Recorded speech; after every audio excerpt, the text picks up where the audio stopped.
আসসালামু আলাইকুম রহমতুল্লাহ। Donald Trump একটু পাট নিতে গিয়েছিল। পাট নিতে যে ভারত এবং রাশিয়ার কাছে ঠাপানো খাইছে।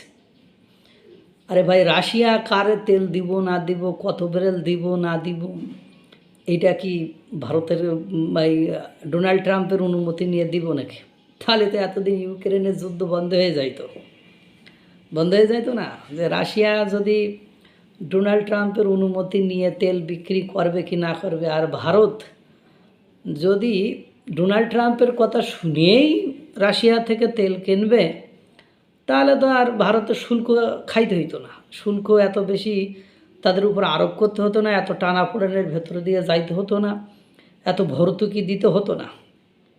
এখন এই পরিবেশ পরিস্থিতিতে ডোনাল্ড ট্রাম্প দেখলো যে আগে তো ভেনিজুয়েলা থেকে দখল করে আমাদের মালিকানাধীন তেল দিতে চাইছিলাম, তো এখন তো হরমুজ প্রণালী বন্ধ, ওটা তো আর দেওয়া সম্ভব হচ্ছে না।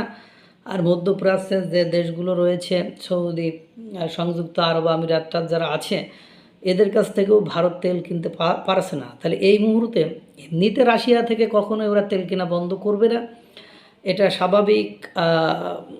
রাশিয়া থেকে রাশিয়ার সাথে ভারতের এমন একটা গভীর এবং কঠিন সম্পর্ক যেটা ভাঙার নয়। সেই আপনার মনে আছে 1971 সালে মহান মুক্তিযুদ্ধে, বাংলাদেশের মহান মুক্তিযুদ্ধে, সেই মহান মুক্তিযুদ্ধে শরণার্থীদেরকে আশ্রয় দিয়ে, খাবার দিয়ে লালিত পালিত করেছে আপনার ভারত।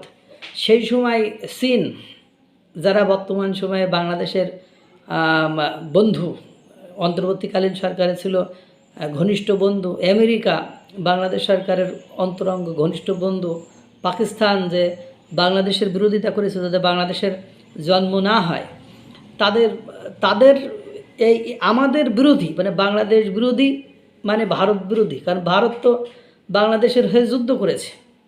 আর তখন কিন্তু এই চীন, এই আপনার মার্কিন যুক্তরাষ্ট্র, এরা পাকিস্তানের পক্ষ নিয়েছিল, ভারতের তার মানে বাংলাদেশের বিপক্ষে, ভারতের বিপক্ষে গেছিল।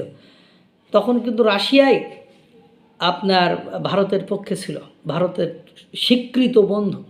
সবাই ছেড়ে গেলেও ডোনাল্ড ট্রাম্প কিছুদিন আগে দেখেন না, নিঃস্বার্থের কারণে ভারতরে কি বিপদে ফেলেছে। ভারতরে বিপদে ফেলেছে H-1B ভিসা নিয়ে বিপদে ফেলেছে, ঔষধের উপর 100% কর আরোপ করেছে, মানে শুল্ক আরোপ করেছে। এরপরে পোশাক শিল্পের উপরে 50%, সব আরও বিভিন্ন পণ্য সামগ্রীর উপরে 50% শুল্ক আরোপ করেছে। এর সাথে ভারতের সম্পর্ক কী তা করে ভালো হয়? কোনো কালেই তো ভালো ছিল না।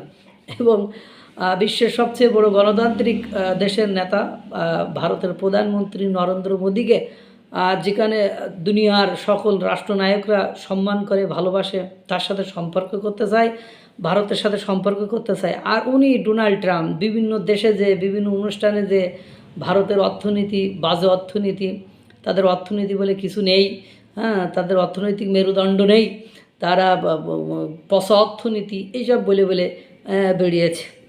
সে বাবা, তুমি তেল কিনবে, তোমার কাছ থেকে তেল কিনবে না, রাশিয়া থেকে তেল কেনা বন্ধ করবে না বলেই তো তুমি শুল্ক আরোপ করেছিলা। তারপরে বিভিন্ন মামলা টামলা চলছিল, তারপরে বিভিন্ন আলোচনাও হয়েছে। তুমি কিছু পণ্য সামগ্রী যেটি ভারতে হিউজ পরিমাণ উৎপাদন হয় এবং ভারতই অন্য দেশে সেগুলো রপ্তানি করে থাকে, তুমি সেগুলো তোমার দেশের পণ্য ঢুকাইতে চাও, বলে রাজি হয় নাই, রেড লাইন ক্রস করে নাই, এই জন্য তুমি তার উপর শুল্ক চাপিয়েছ।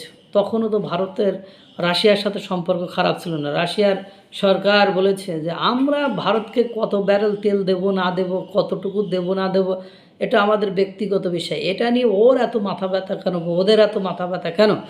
এরপরে ভারত মানে কার সাথে কোথা থেকে তেল কিনবে না কিনবে এ কথা ডোনাল্ড ট্রাম্প বলার কে? ডোনাল্ড ট্রাম্পের কথা শুনেই তার কিনতে হবে এরকম কথা। ভারতের সত্য হলো আমরা যেখান থেকে সস্তায় তেল পাবে সেখান থেকেই কিনব।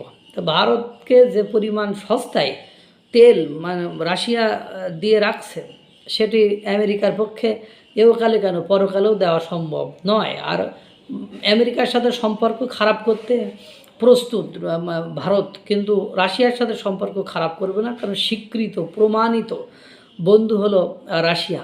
এই যে যখনই যুদ্ধ লেগে গেল, ভারত যে শুধু তেল আমদানি করে নিজ দেশে খরচের জন্য তা কিন্তু নয়, ভারত তার প্রতিবেশী রাষ্ট্রগুলোতে এবং ইউরোপের রাষ্ট্রগুলোতে কিন্তু এই তেল আবার রপ্তানি করে। যেমন বাংলাদেশে পাইপলাইন দিয়ে ডিজেল ঢোকাচ্ছে, আপনারা দেখেছেন। বাংলাদেশ সরকারের ঘাটতি পড়েছে, বিপদে পড়েছে, তাদেরকে সহায়তা করছে। এবং নেপাল, ইন্দোনেশিয়া, ভুটান, শ্রীলঙ্কা, মালদ্বীপ, এরা তো মায়ানমার, এরা আপনার তেল নেয় ভারতের কাছ থেকেই, তো আমার জানা মতে এরা এই তেলের ডিজেলের নিয়ে থাকে।